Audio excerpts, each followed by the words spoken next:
Hi, and welcome to the Mahjong Meetup Episode 2.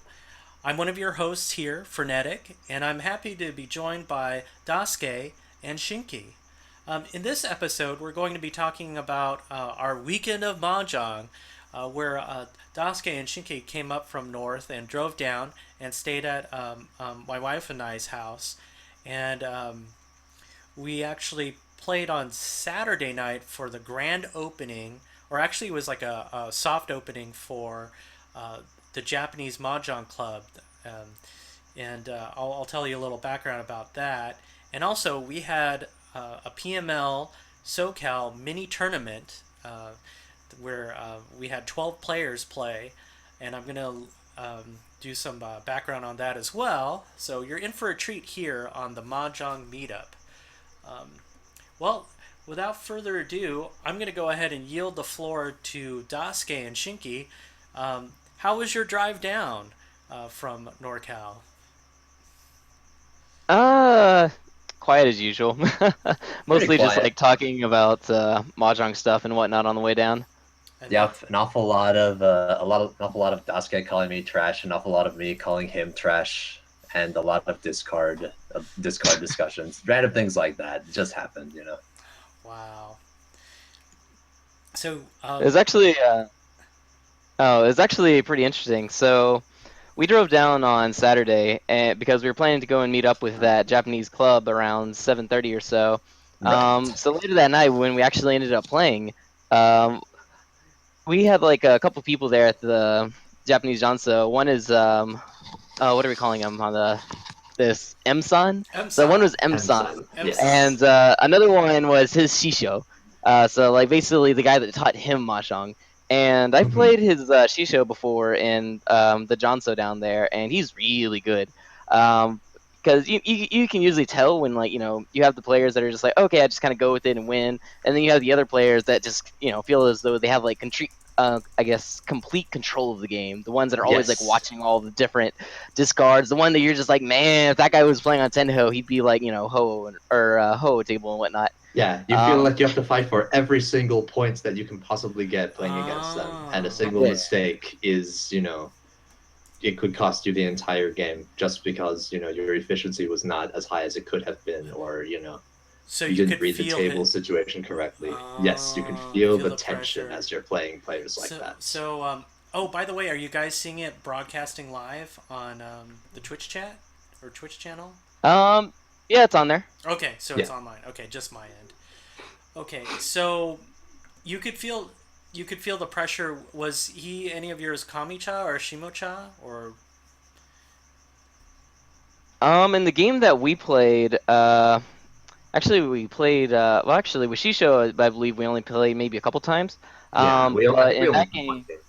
yeah, in that game he was Shinki's Shimocha and he was my Kamicha. Yeah. mm, was it because he was Um, able to go out so quickly or No, no, It no. It's a was little bit it yeah. different than that. So, oh as everyone knows, Mahjong has a very, very high luck factor in it.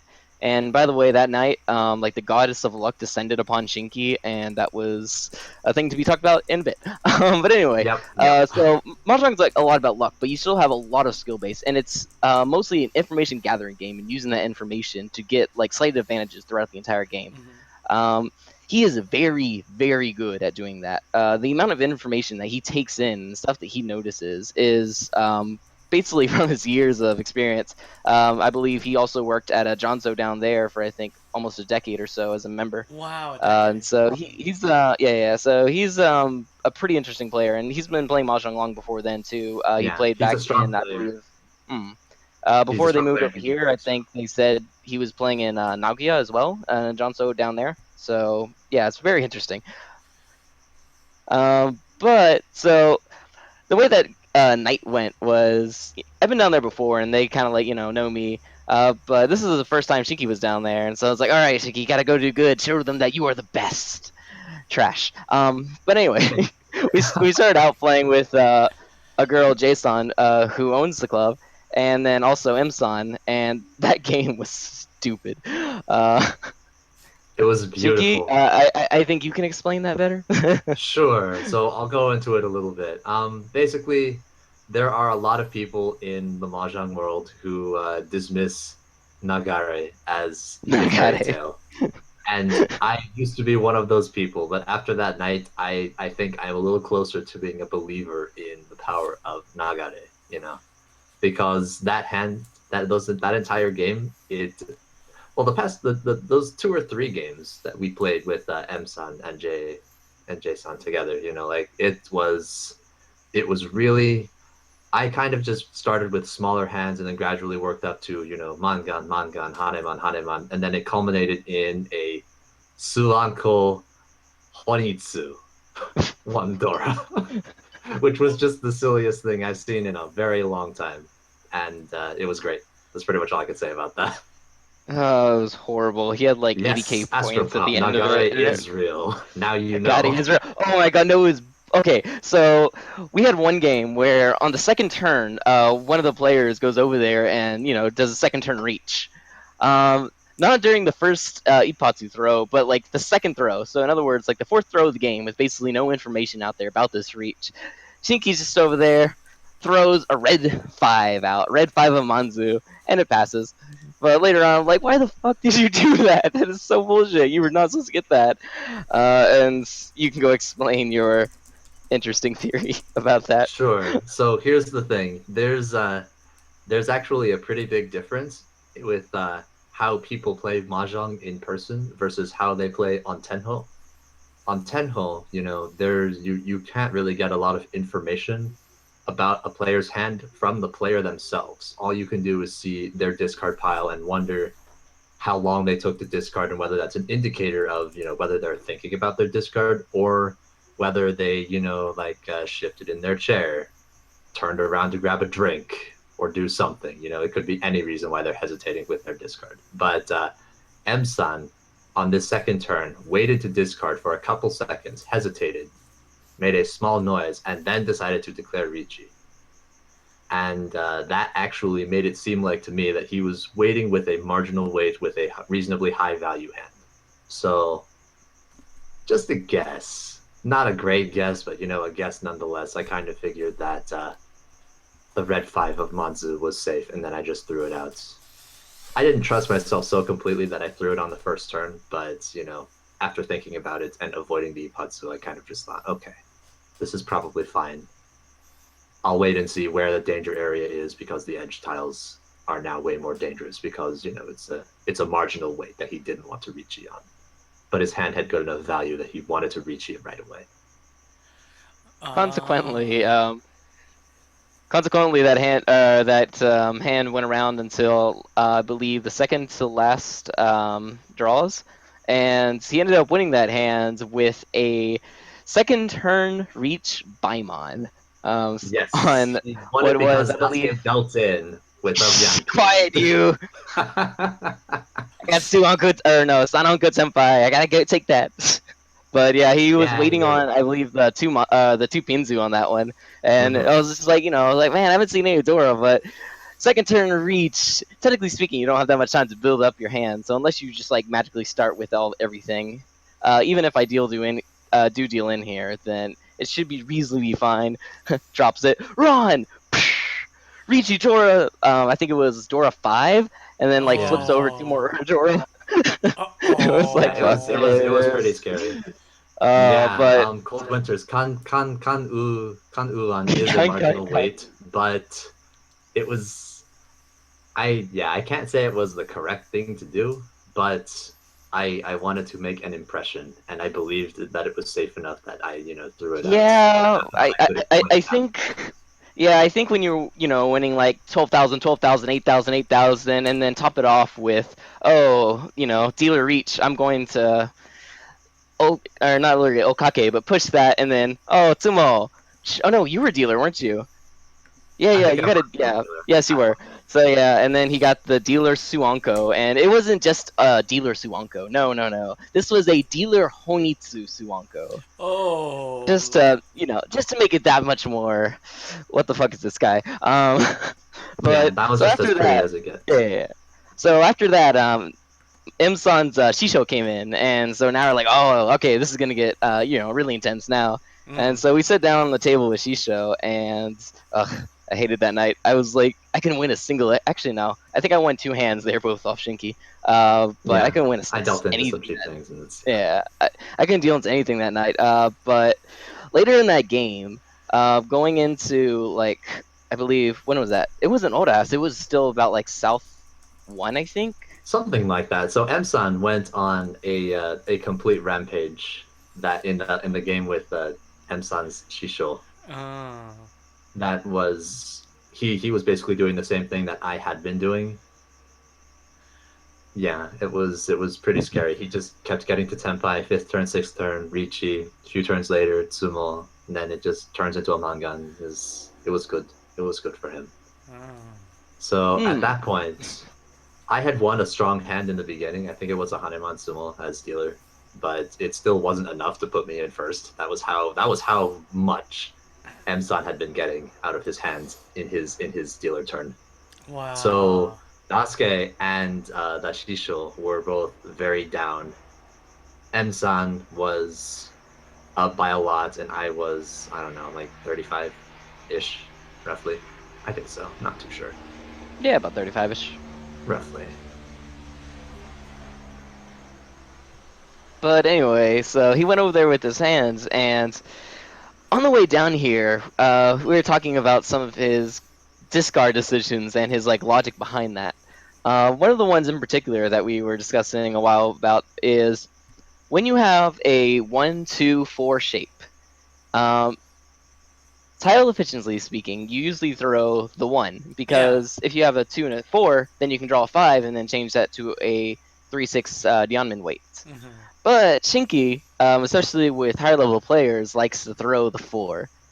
And he can explain his reasoning why himself, but Yeah. So basically, the reasoning behind that is that if you have an Ishanten that, especially when the shape is not going to improve, like a strong Myan Shanten, with some Dora, or an Ishanten with not a lot of possibility of improvement, Hmm. despite the fact that you could draw a 5 and improve to a Ryanman shape, you could still also achieve your Tenpai and then Richi with your hand. That has reasonable value. Like in my case, I had an Ishanten for a Sanshoku with one Dora, which Hmm. is not bad as Yeah. far as hand value goes. You could Dama that, and it would be a reasonable hand to Dama because the weight's not great. But considering that I had thrown the 4 roughly, 5 or 6 turns before I'd actually hit Tenpai, I felt confident in reaching it because I figured that someone would have the remaining 4 Sozu and see that the weight was kabed off by their 4s and the other 4s that had been discarded. I had thrown one, and M-san had thrown one. So I believed that someone else would eventually try to malashi around my hand and Oh. cut the 3. Especially since there were also 2, 3. There it was I was a penchan on the 3 Sozu. So I figured that someone would see the 4 So Kabe and see 2 3 So already out and Mawashi around and throw the 3 because it's marginally safer than anything else I that could be see. discarded. I see. And was so that borne anyway, out? And was that borne out? oh It yeah. was. It was. Oh yeah. Yeah, it so, was. so so the way Shisho's style is he watches the game and he like barely deals in ever and he washes the shit out of everything. Wow. So even if you do have a reach, he'll go over there, work around, and somehow try to like put a stop to that. And he's really good at doing that. But he ended up with a hand that had, I believe, one, two. He had what, 2 for 0, or he had 2 open calls or 3.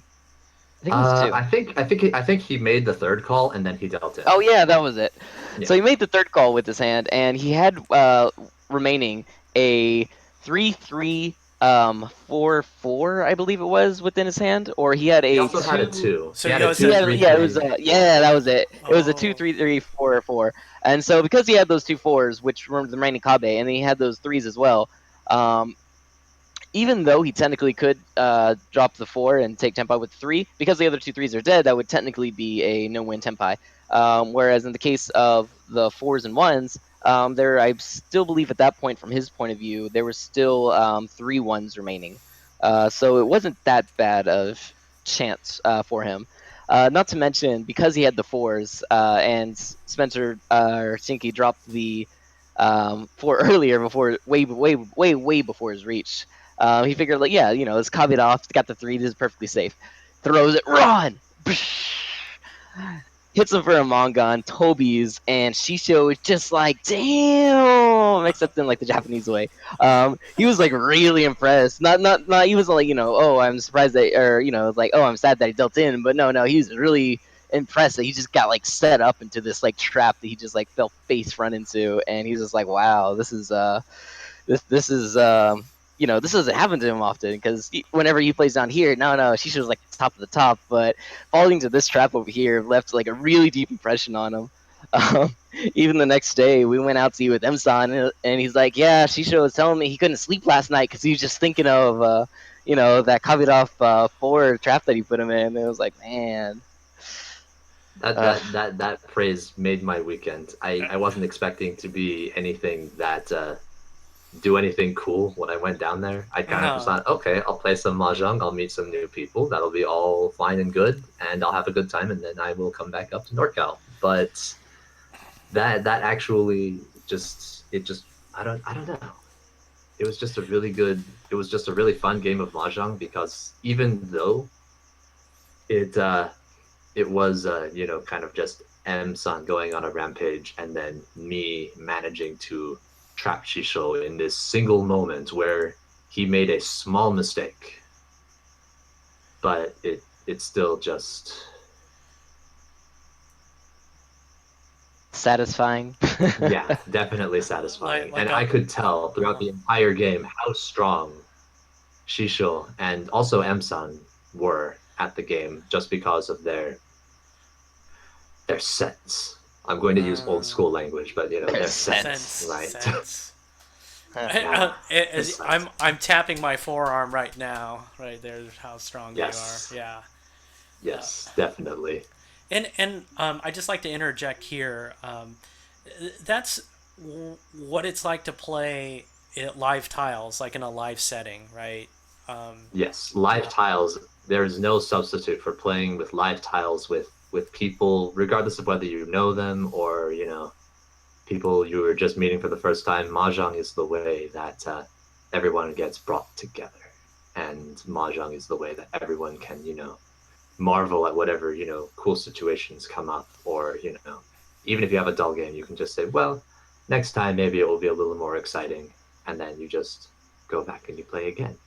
And you know what, Astropop, you're right. Aura does sound better. I think you're right with that. aura, Aura. aura. I like Yes, I that. think Aura is it's yeah, Mahjong, where trash can shine its brightest. That's right. that's right. I mean, imagine them all sitting at the mahjong table, and we're playing on automatic tables. These are Amos, older tables, but Amos tables nonetheless, and very nice tables. You can feel the craftsmanship that goes into it.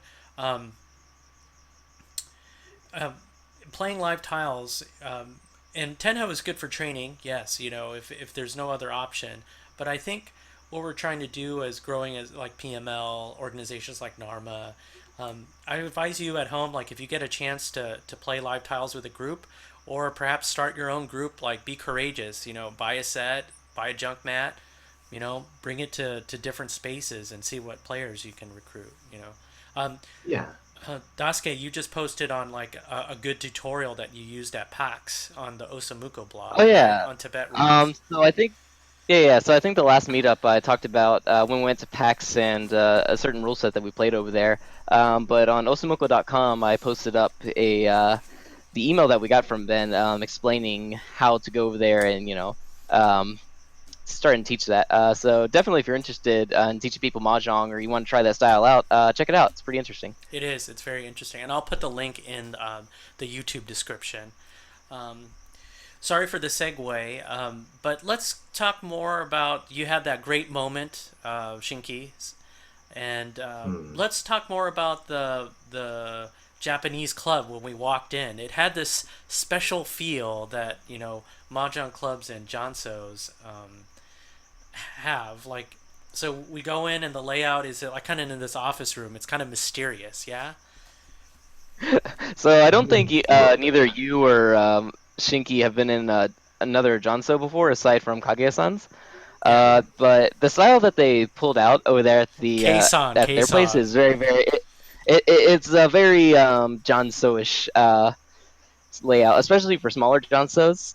So off to the side, you have like a nice little couch with a mini fridge, drinks and snacks for whoever comes in. Because when you go to a Johnso, play for X hours, get hungry, want something to drink, get all that stuff. But not only that, but they also had a little bookcase that had manga like Akagi manga or random mahjong books, a wide assortment of stuff. Usually for whenever you go into a Janso, a lot of times you'll have to wait for people to arrive unless there's enough members there to fill in a table. So when you're waiting and whatnot, you can just grab a book, sit down, read, enjoy life, relax. And then, of course, they had all their tables, two auto tables, except I believe one of them is broken, Um, or were both no, those working? Yeah, both of them were they had working. set it aside, but yeah. Oh, Yeah, and they have a third one that's broken. yeah, that's right. That just needs to get Okay, repaired. okay. That Yeah, was yeah, not yeah. there at that night. So, um, but that other But felt yeah, table was very different. It was like an old school Japanese style one, and that was interesting. They also had like a nice mini fridge, right, with filled with like delicious sodas. You could just help yourself. Didn't they have like a gumball machine full of mahjong tiles?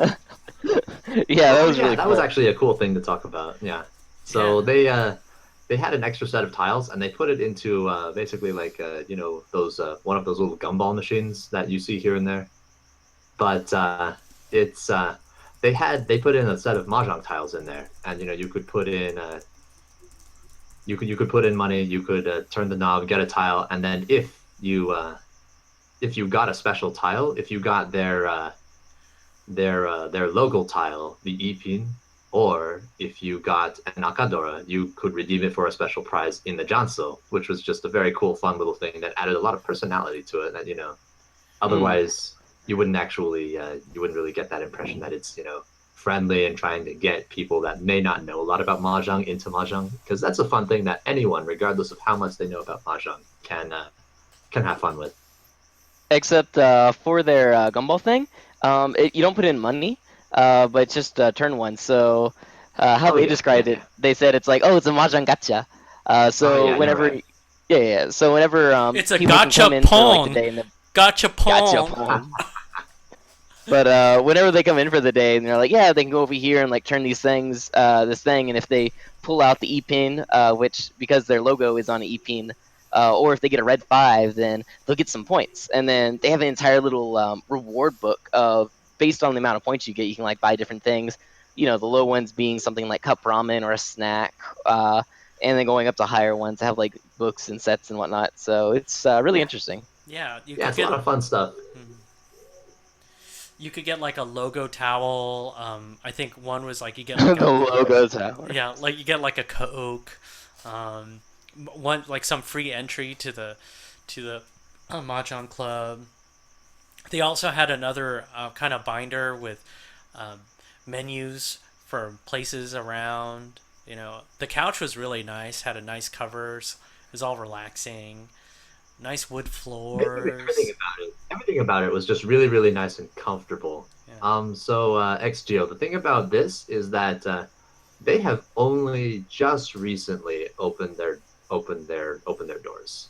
It When we went on that Saturday night, that was the night before the official quote unquote opening of their Mahjong dojo, right? Because Yeah. In regard, oh, they aren't really trying to market themselves as a Janso. They're trying to market themselves as a place where people get together to learn how to play, and even they even are planning to teach how to play through a mahjong school. That's the kind of vibe they're trying to give for it. So they're waiting to see how much business they'll get. They're trying to figure things out on that front, but we are optimistic because things seem really good from the time that we spent there. Yeah, it I just know they were felt saying cozy. Yeah. this Yeah. felt cozy. Yeah. I know they advertise on what is it called? Vivi. It's like a Japanese Craigslist. But they said they already found like I think 15 different people just for like the grand opening and such. So that's really interesting. Not to mention, it's not something that they're going to be doing like all week, but more so just something I think on like Friday through Sundays. Um, and one of the big differences between this place and the other Johnsos that are in town, which are like the underground, hush hush Johnsos, this isn't actually a Johnso, but it's a what is the equivalent of like a no rate parlor. So in other words, you just go over there and you pay to play. And because it's like that, technically speaking, it's legal. Yeah. And the important thing about that is, since it's legal, they can publicly go over there and say, "Hey guys, come to our John sale." Right now, they're only advertising to Japanese people, but whenever they grow and get a little bit more confident, they're also going to be taking in people that don't speak Japanese, and aka random gaijin like us. Yeah, yeah. Yes. So, by dint of our association, we've been working together. They've been so kind to suggest that um, PML, Pacific Mahjong League, will be able to rent their room for a day, like a Saturday or Sunday, and then um, usually when I have meetups at my home, they only go from like 1 p.m. to 6 p.m. because I want to I still want my wife to like me. But if we have it hosted at the Japanese Mahjong Dojo, we'll be able to play for something like 11 till late at night, 11 a.m. till like late at night. So I'm really looking forward to that. Um, but just getting to the point, the difference between Japanese and kind of like Western play uh, is speed, and we had very good Tenho players that came, but are not used to playing with live tiles, and myself included. So, Daisuke and Shinki, can you Shinki especially, you gave me two very good tips to train, and I think Daisuke, you're going to talk about drills, maybe not during this broadcast, but maybe in a blog post, that how people at home can practice to bring you up to speed so you can meet the level of these Japanese players, right? Here's the thing. I don't actually remember the tips that I told you. Oh, I'm sure okay. they were. Well, I I'm sure remember that them. they were useful, but I honestly don't Oh, I'm remember okay. sure what that I they were told you. Well, useful, all but right. Well, I remember them, so I'll probably Okay, okay, thank you. so jump in when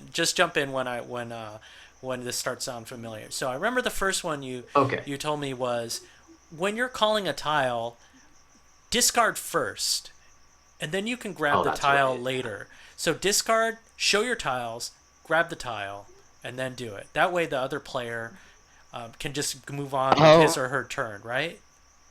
Yes. almost. Or yeah, yeah. Or actually, I don't know if you said that in the right order. Oh, okay. But basically, show your tiles, then discard your tile, so that as soon as you discard, then the other players can be like, "Oh, okay, we know what was discarded, and we can continue with the game." And then after Yeah. you discard, take your tiles, so that there's no wasted time in between. Yeah, you can Right. kind of. Pretty much, you can go through and do all of those things as quickly as possible. You can basically do all of them together, but the fact of the matter is, unless you practice like your discard motion Uh huh. and your call motion, and you make sure that you actually do them together, like you may you may actually do stuff. Well, as Uh, far as actually, that's XGO. That's actually a really good question. So you can wait just a tiny bit to call chi.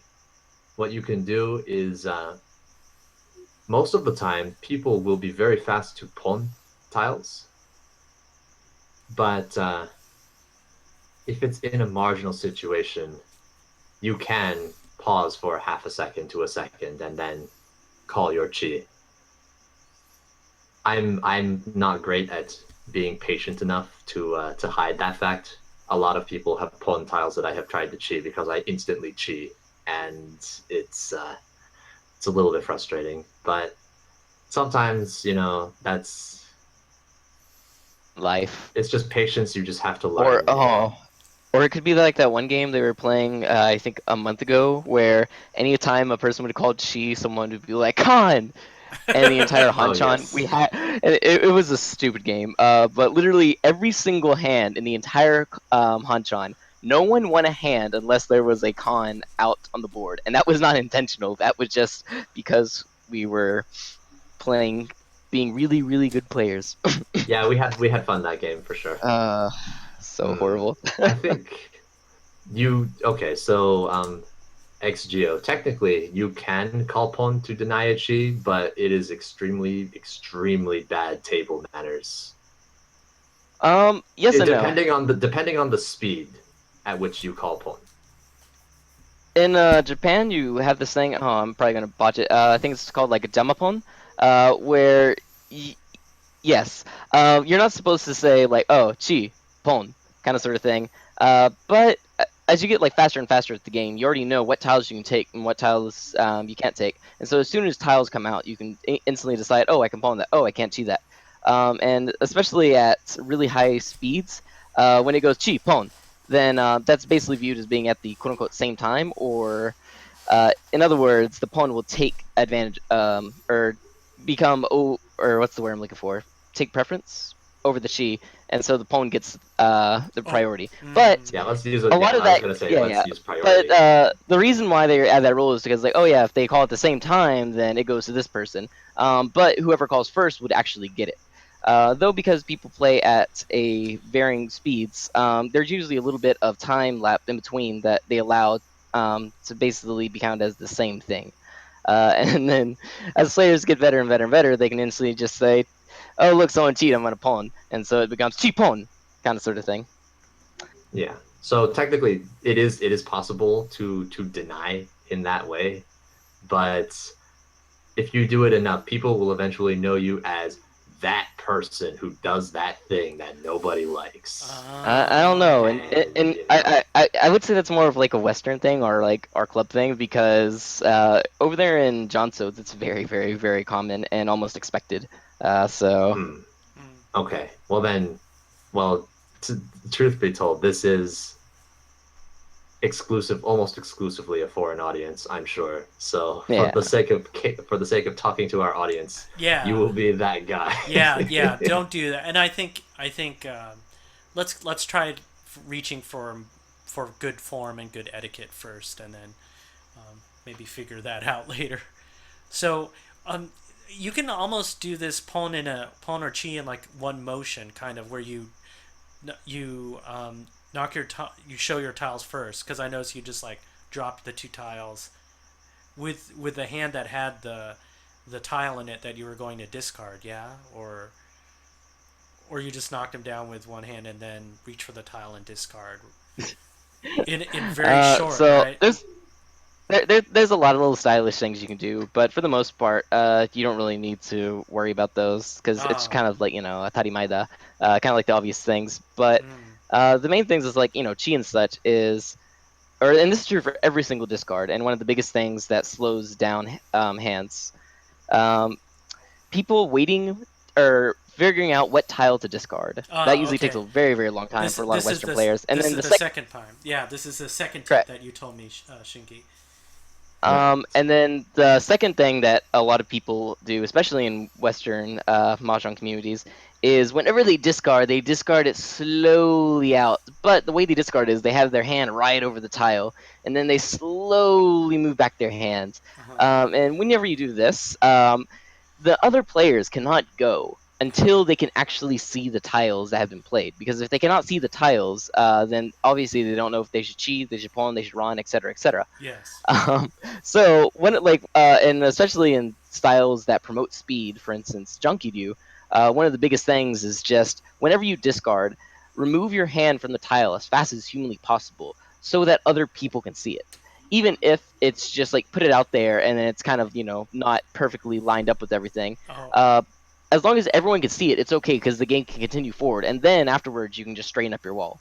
Mm, Because as long as everyone's doing that, there's no wasted time in between. You don't have these really, really slow hands, which is why whenever you see a lot of Japanese people playing with each other, they can go a lot more faster than the slow, slow style that you see in a lot of Western. But for the most part, it's just because the Japanese people that you're playing with have been playing a lot, and they can make decisions very fast. yes. Whereas a lot of Western players who don't play as much have to take some time to figure out, what should I discard, etc., etc., which usually accounts for the most time being I won't say wasted, but Yeah, weighted. yeah. So what I like to do is like I like seeing people do is like they knock the tile over that they're going to discard, and then they pick it up and then put it in their discard pile. You know, so that way people can Yeah. kind of see what tile. Oh, flip. Oh, he's discarding it. Oh, or he or she's discarding this.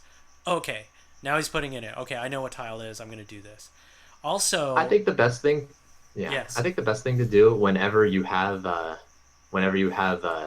misplays like that are big enough that they're really annoying to deal with, but not large enough that you could, make it a jumbo penalty or something like that, is I think you should just say that they should add 1,000 points to the table.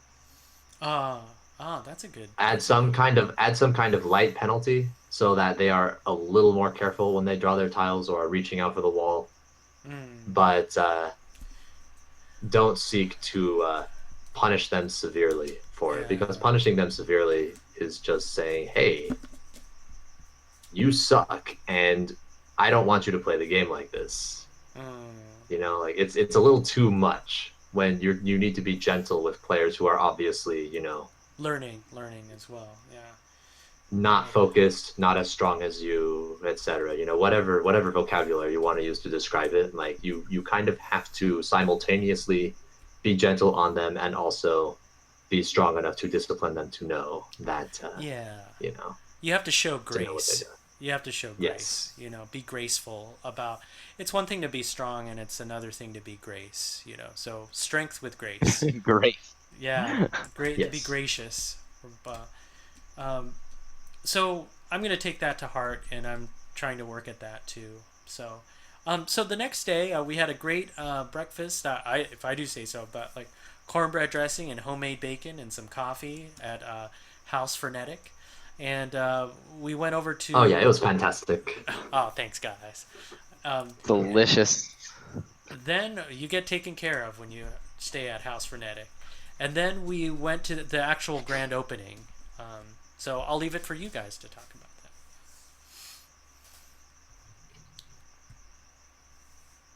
So there were we were only there for a little while before we actually went to the PML tournament, which happened later that day. But there were a few people who had come in and were playing Mahjong, and it had a good feeling. We spent a little bit of time talking with Kei-san about what they were planning to do, how they were hoping to, accomplish their goal of getting more people in to play more games and, spreading the word around that, there was actually a place to go out and play Mahjong on nice auto tables, you Mm, know. And we feel like, even though we didn't see much past the very beginning of it, that things were off to a good start. And we wish them all the best as they continue to keep themselves open and get more people in and learning how to play Mahjong. yeah, yeah, that's true. So we headed over to. I think you guys got lunch with Emson. And then, did you talk anything about Notable during lunch that you remember? Um, we were actually talking about Emson was saying that he's been playing Tenho lately, specifically on like 7447 with you. Uh huh. But he was like, yeah, it was really cool. I was in a game with Ryan and this not lemon person in 7447, and during that game, Ryan reached with the hands, and I was going over there. I started out with 8 tiles in Kokushi, and so I'm like, oh, I might as well go for it, and even if I don't get it, I'll just bail. So I was going for it, and then someone reached. This is what M someone's saying, of Uh course. huh. But it's like, oh, okay, so now I just gotta bail. So start to bailing with all my, Kokoshi safe tiles. And I notice my Toyman, the not lemon person, he has a hand similar to mine, and but he hasn't but he's already discarded like some honors and whatnot. So he's thinking, this guy's probably going for like a Chanta or like a Junchan. Plus, there's already a reach over here, so yeah, I'll just throw this like safe honor tile. Run! What? Kokoshi Musto! No way! And so, so he was really, really, how do you say, impressed with that Kokoshi Musto right there. But I'm laughing my ass off because it's not lemon. Oh uh, yeah. I mean, he's it's getting out. always funny when someone gets trapped in a hand like that where you have just been graced with, the absolute best thing that you've seen in like months or even years. depending on how much you play mahjong. You know, Mm. the more you play mahjong, the more miracles you see. That's just how it is. You know. Yeah, like amazing moments that are not necessarily your own, but just like Yeah, I mean, you, yeah, just everything. just everything is amazing. Um, Yeah, yeah, it's definitely amazing. and, and to hear your guys' recounting of these games, you're like, this was so cool. Even though like I dealt in, like I dealt into that, or I didn't always win. It's I think it's that attitude that will carry us forward. Like where you're amazed at other people's plays. You're like, whoa. It reminds me of I have a book by Sakurai Soichi of like how not to lose, but he said in there is like I have people coming and asking me like, oh, I want to win in like a cool way. He's like, no, no, no, you're 100 years too young for that. But he's like, you shouldn't be asking yourself, how can I like win cool, but ask yourself, how could I lose cool? Which, if you read it like that, you're like, Mm. how that? What the hell does that mean? That's some bullshit. But no, no, no. It's more of these like situations where, like Shisho dealing in, or like Masa-san dealing in, thinking of like these individual possibilities that would just like are very unlikely to occur, but still have the potential of occurring.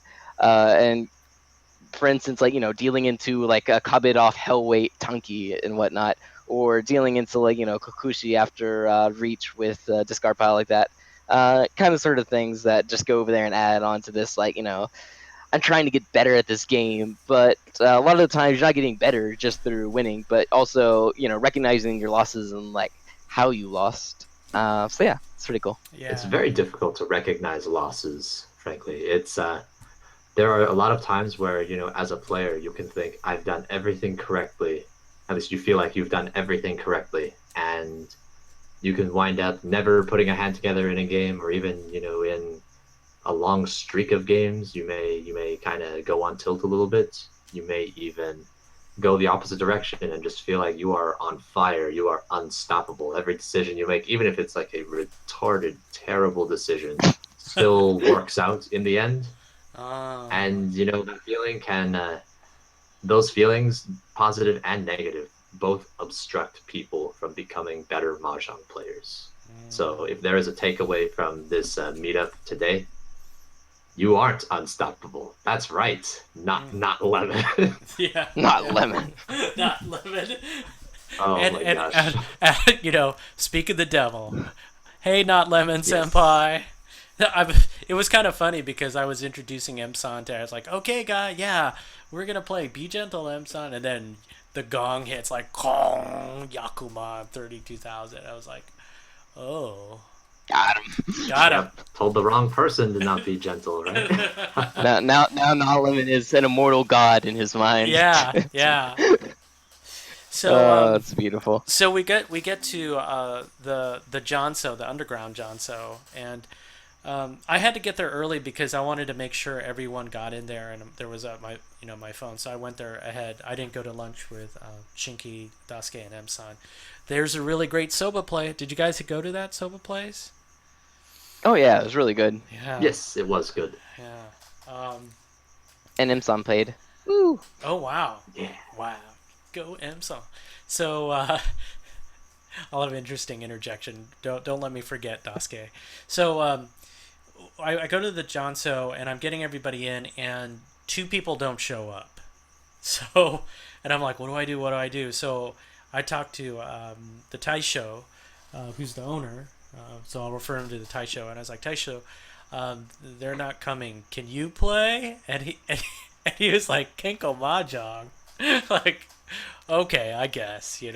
And then he's like, Hiro-san is coming, and Hiro-san is a guy that I go in. I just go in on off nights, and because I enjoy talking to the Taisho and Hiro-san, and we just pal it up, and I just hear like, you know, gambling stories in the back of the day about pachinko and what was like, Showa style gambling, and it's just great fun. Anyway, so Hiro-san doesn't normally play in the Janso. He just hangs out and talks to the Taisho, and he agrees to play, and I was like, oh, I didn't know he played mahjong. So guys who RSVP for these tournaments on the meetup for Pacific Mahjong League, please don't RSVP unless you are really committed to going, because It'd be one thing if it was just one on one, but like having two people missing from three tables, it's very crippling. It's hard enough to. Sometimes these things happen, but yeah, it's definitely true that mahjong is a little bit more of a commitment than regular things that you say, I'm going to go out and hang out with these people. If you aren't there, those people will miss you, but the show will go on. Yeah, You Even know. more so if you're filling a spot for a national tournament. So yeah, be Oh, careful of I that. guess this is technically a national that is tournament, very true. huh? That's very true. Haha. Follow through. Okay, that being said, so everyone gets there. We get the payments, and then we start playing. And I'm gonna leave it to. Why don't you start, Shinky? We were playing Tompusen because again we Right. were unsure So of how fast things were gonna go. So yeah, and then we were cut to so a final here's table. here's the thing.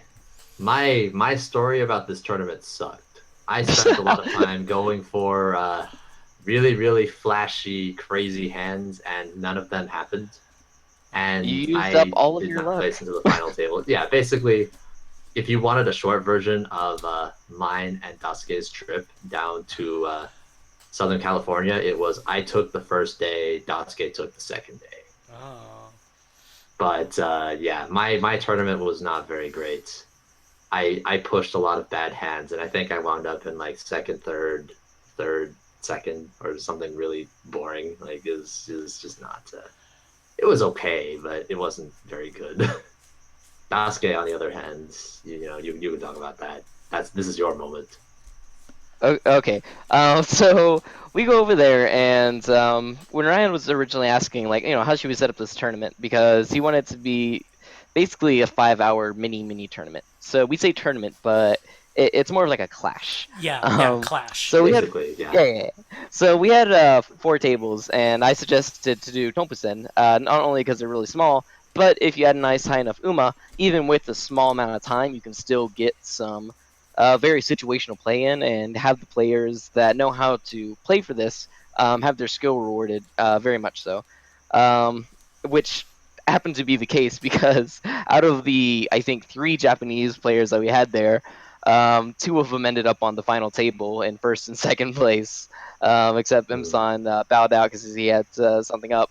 But yeah, so in total, we played, I believe, how many was that? It was a really small number, like 400, like 4 10%, Yeah, each for each person. yeah, 2 on a single I table, think and then we so. switched to another table. Um, yeah. We mixed up the to players start, after yeah, yeah, after the yeah. second Tompusen.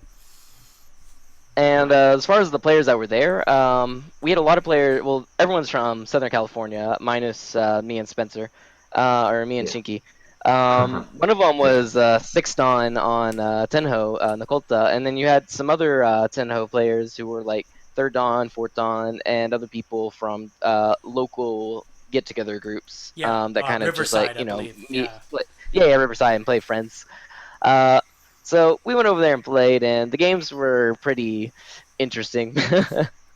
Mm. By interesting, it's a Tonkasen. So unlike Hanchan or yeah, usually unlike Hanchan, where you're just going for like these really, really, really big hands all the time.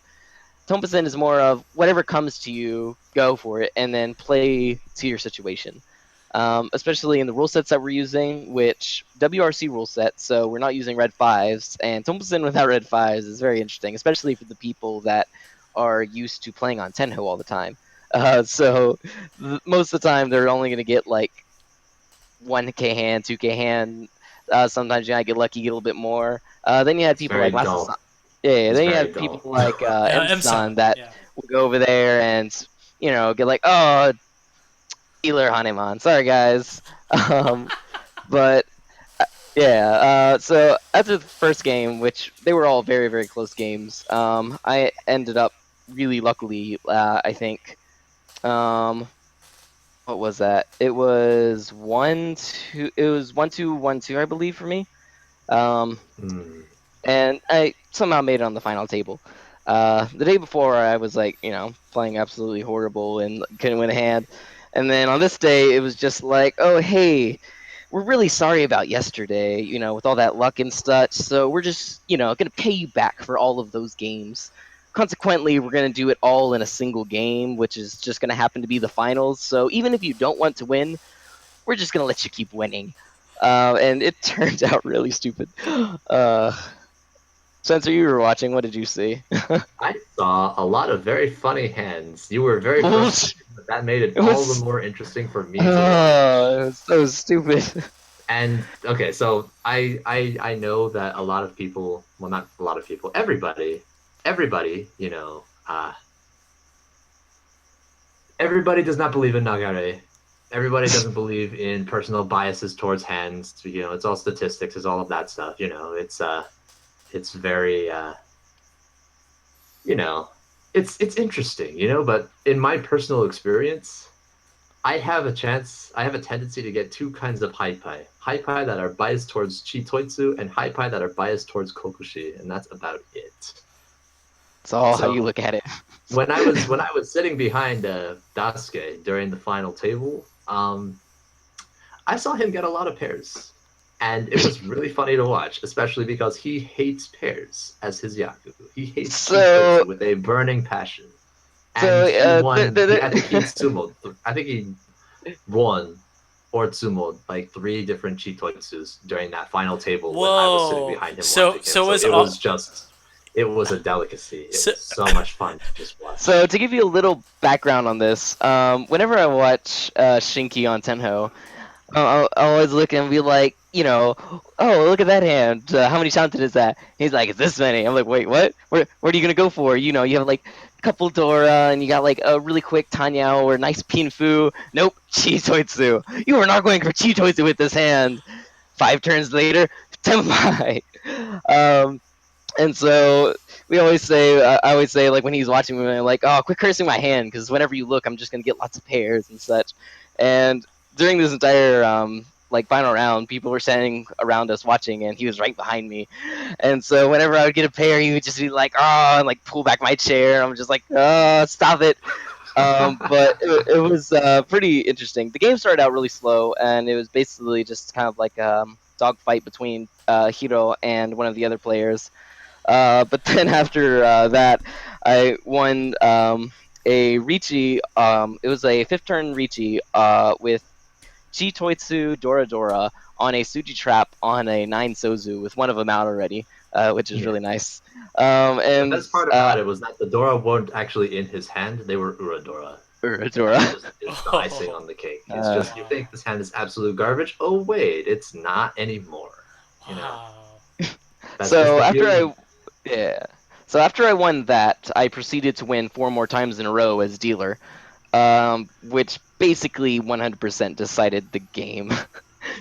Yeah. Personally, I don't like those games for final games because it's like, oh, you know, the final, exciting game of the one guy is 60,000 points ahead of everyone else. All right, GG. It's kind A of sort little of feeling, difficult. but I wanted the cash money, so it works. It works. Yeah. Yeah. That was a great tournament. That was really fun. I'm glad it went on. And the Taisho had a good time playing, right? Yeah, I noticed you were talking to him a little bit. He was we were laughing at Taicho because he whenever he usually plays as Janto, he does like really good, right? yeah. And in this tournament, he ended up like I think second to last. And so we were talking, and we are like, "Oh yeah, Taisho, you went over there and like lost on purpose so that the people could, freely enjoy their games. You're so nice. You're so nice." It's like, yeah, yeah. We're like, no. And then like Hero's like, no, no. He's just like losing. So then he'll be like, yeah, I'm so weak. You guys should come over here and play some right now. Oh, So Taisho's going sharking. That is kind of how that goes. Yeah. okay, well, looks like we're yeah. winding down our episode. Is there any questions from chat that you guys would like to ask? Anyways, I think XGeo says, "How do I tell casual people to adopt to play faster and adopt like good mahjong playing manners?" Oh, that's very easy. Um, Just look at Frenetic. So what you need in your mahjong life is drive, and there is no better drive than walking into a certain Jonso and losing all your money to sharks. Then it gives you a drive to get better at mahjong. so that you do not lose your money again. You know what was funny? Uh, When Emson was like, he was leaving, and he's like, "Oh, I'm gonna pay the tournament fee," and I was like, "No, no, you made it to the final table and you're leaving. Like, that's okay." And and then I think Daisuke, you stepped in, and you're like, "Oh yeah, paying back some of the money that you took from him the first night you met, huh?" uh, And then I kind of looked at him, and I was like, "Yeah, you guys sharked me that first night." but yeah, even with casual groups, you can always play like having in a group the desire to win is really important, and even if it's just like something small, like I know what the DFW group does. They play on Sundays, and so whenever they play in the morning, they'll play a game with yakitori, and at the Oh, end of the game, whoever is left with yakitori has to go and make breakfast for everyone else. So small stuff wow. like that can, even though you're not betting, it's still like I don't want to lose, I don't want to lose, I don't want to lose. Opposed from just playing with friends, like oh you win and lose, whatever. Yeah, A desire to get better, so to speak. that's right. Yeah, And and that basically sums it up perfectly. What Astropop just said. The drive happens when you get seriously wrecked, but not too wrecked. Some people's tolerance for getting wrecked, it's a little higher than others. If you're playing with casual players that have low, like high sensitivity to getting wrecked, maybe you should be a little more gentle with them. But you got to find a way to still completely wreck them. Because Frenetic for has them a it's pretty different. Frenetic has a pretty high resistance, I think. Mm, yeah, and I think so. that comes from years of playing Danmaku bullet hell games Uh, and Yeah, Street Fighter 5 against pro players, and yeah, yeah. The salt level is yeah. something that you need, but don't let it get too high. You got to hold that L. You got to hold that loss, and you just got to nurture it. And you got to lose. You got to look cool by losing. That's well. Sometimes, yeah. Especially in a game like Mahjong, there's nothing you can do to avoid some losses. If Mahjong was a game that you even had a chance to always win, even if you played, the best game you could ever play 100% of the time, there's still going to be times when you lose. And there's also going to be a few times where even making the correct play will lead to you losing. That is very correct. There's just nothing you can do about that. That's Yeah, just how it is. and how you are going to get better is how you deal with those losses. Do you push ahead? Do you try again? Do you learn from it and move forward? Because mahjong is not an easy game, and but Oh yeah, definitely not. not and but that's not why we're playing it, right? So just to recap, it's been a long, strange trip from going on and seeing a secret Jonso to introducing different Japanese players that didn't know each other, and now they've kind of created a mahjong dojo. So things are only getting better in the mahjong world. I don't see Yep. any more questions. So, but guys, if you want to go ahead and post it in the YouTube comments, Daisuke, Shinki, do you have any last parting words you'd like to share with us? Let's see. I feel like now I have to say something, but I think now the only thing that really matters in the world of mahjong is how in touch you are with your own flow, right? That is what matters more than anything else. Mm-hmm. Take it from me because I am the quote unquote expert in this meetup currently because poor Daisuke is on tilt and sitting at fourth dan, and I am on the rise. I'm not a good player, but I'm the sixth dan currently. Mm. So I can't say I'm good, but I can say flow, and then I can laugh about it. That's about it. Mm. I don't have and anything wait else to for say. the inevitable doom. Oh yeah, yeah. I'm sure it's Shutdown. gonna happen eventually, but I'll deal with that when it comes. You'll deal with the tilt when you get over it. Like you're getting over it now. You've stopped falling. You've started climbing back up. You're close to fifth dan now. You're just going back up all the way up. It's a good place to be. Yeah. I'm still sitting at two dan. Um, But Mm. it's only been 7 months, I think, for me of playing, so I'm still pretty proud of it. You guys are good tenpai Yeah, yeah, senpais. you're making good Yeah, progress. tenpai Good senpais. progress is what matters. Yeah, but yeah, good tenpai senpais. Anyways, well, this is Daisuke. Did you want to share anything before we go? Not particularly. Hey, Yeah, we well, pretty much talked about everything. Yeah. yeah. Well, that's it for the Mahjong Meetup episode 2. Glad you guys could join us. I'm going to put the Twitter account so you'll get a little bit more notice before we go live. Sorry for the irregular time. It's just that we're all very busy. We have day jobs, and Daisuke and Shinki are going to ASEN, so they're always doing something Mahjong related every Oh, weekend. you know what? That's right. That's Yeah. something we forgot to talk Okay. All about. right. So, Talk about that quick thing, before we go. quick shout out to everybody over in Chicago in the the Yeah. Chicago area Mahjong players group. I've been, I have friends that are out in the Chicago area, and while I was over at ASIN a few years ago to visit them, that was back when I was pretty much fairly new to playing Mahjong, and I went over and I played with everybody over in the Chicago area. They were running their own tournaments and doing big things then, and they do a great job keeping their area together and running with regular meetups and running things at their local con scenes and all of that.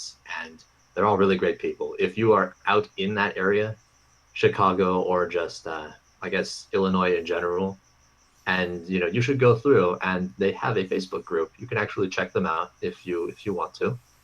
Um, and if you're also thinking about going to ASIN for any reason, Anime Central, you should check it out because they're going to have a mahjong room and it's going to be a lot of fun, same as usual. And also, of course, Daisuke and I will be there for a little while. Daisuke will be there a lot. I will probably be there for a little while, but I don't know how long. We'll see.